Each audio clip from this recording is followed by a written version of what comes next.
Welcome back, everyone. We're just a week and a day away from Election Day, and two major races in our region still look like they're going to be blowouts. In the New York City mayoral race here, Bill de Blasio appeared poised to take City Hall by a historic margin. Right now, latest poll numbers have him up 45 points here. Bill de Blasio, record win for those of you who follow this, for a non-incumbent, is currently held by a Beam. He won in 73 by a 40-point spread. Now, you go over to the Garden State, the gubernatorial race, it's remained pretty uneventful here. Latest polls show Christie, he's holding a nearly 30-point lead, and he's just secured the endorsement of a very unlikely ally. I don't endorse many politicians, but Chris Christie is different. He's working with me to bring jobs back to our cities and on a new program to help kids in tough neighborhoods get ahead. He's a good man. Excuse me, he's a great man. Please join me in supporting Chris Christie, the governor. Shaquille O'Neal, a Newark native, for those who didn't know. He is not known to wade into politics much here, but he did get in. And, listen, I'll take anybody's money if they're going to bet against Christie and de Blasio for next Tuesday. I don't think it would take some photos. I think you'd need a whole photo album of stuff to lose it at this point here. But let's start in Jersey. What does it say? Not just that Christie's going to win, but when you look at some of the demographics in Jersey that break for him and the favorables he's getting even among Democrats and in African-American communities. Look at the black support here for Christie in New Jersey. Now, the registration, for people who don't know, it's a Democrat state. It's a blue state, New Jersey. He's going to win. He's going to win going away.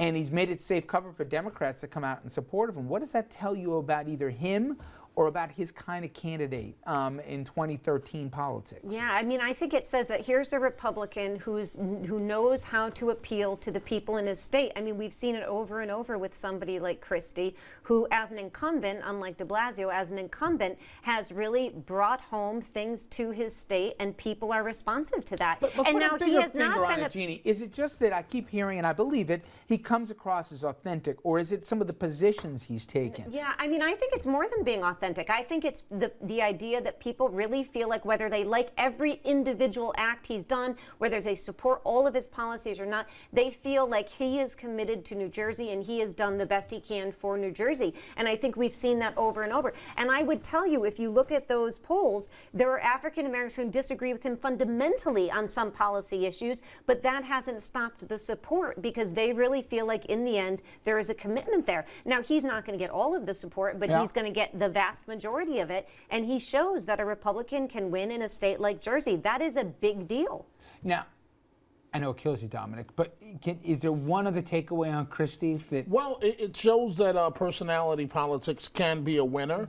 It shows that when you go against your entire party to hug a president and Sandy relief efforts, that goes a long way. It shows that when, and this may not be important to everyone, but to many members of the community, it's very important. It shows that when Whitney Houston died, and Governor Christie took some heat for flying the flags in the state, I think at half-staff, they call, he did that anyway. And he did things to work with the family when Whitney Houston passed away. That goes a long way. When you have Mr. Shazam himself, Shaquille O'Neal, Shazam, he doesn't do many endorsements. So when he does a political endorsement, it may not carry much academic weight, but it says a lot. It says that this guy is all right with our community.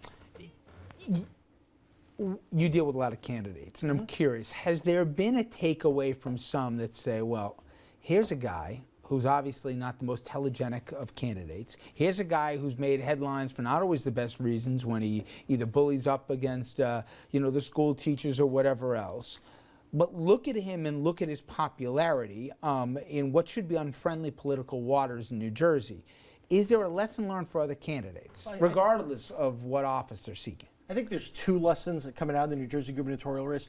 One is that Chris Christie is fundamentally popular in a blue state for the same reason that he probably can't be nominated for president in the Republican Party. But he's got conservative bona fides when it comes to gay marriage, choice issues. I mean, he's kept his social Republican credentials. Now, he'll call out the Tea Party and stuff. We'll see how that plays out in 16 if he runs. But still, he's not like a rhino, a Republican in name only. Not at all, but calling out the Tea Party and standing next to Barack Obama is generally not a recipe for success in Republican primary voters, particularly nationwide. So I think that's one thing, is that, you know, he certainly did some very calculating moves to position himself towards the center where most people in America are, that, you know, certainly helped him. And then the other thing that you always need to remember is elections are about choices.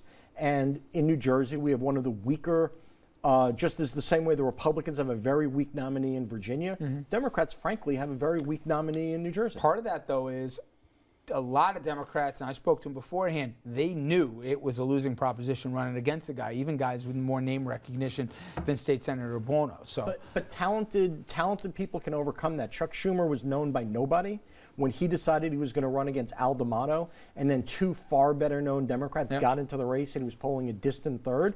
And Chuck Schumer, the Energizer Bunny of national politics now, but at the time New York and Brooklyn politics, he just kept on going until he won the primary and he took out a Titan. Let's go across the river here to the mayoral race. Again, you follow polls here. 45 points. I know it's a Democrat registration, 6-1, Dom, in New York City, but still 45 points. Is that more of an indictment on Loda than it is a blessing for de Blasio?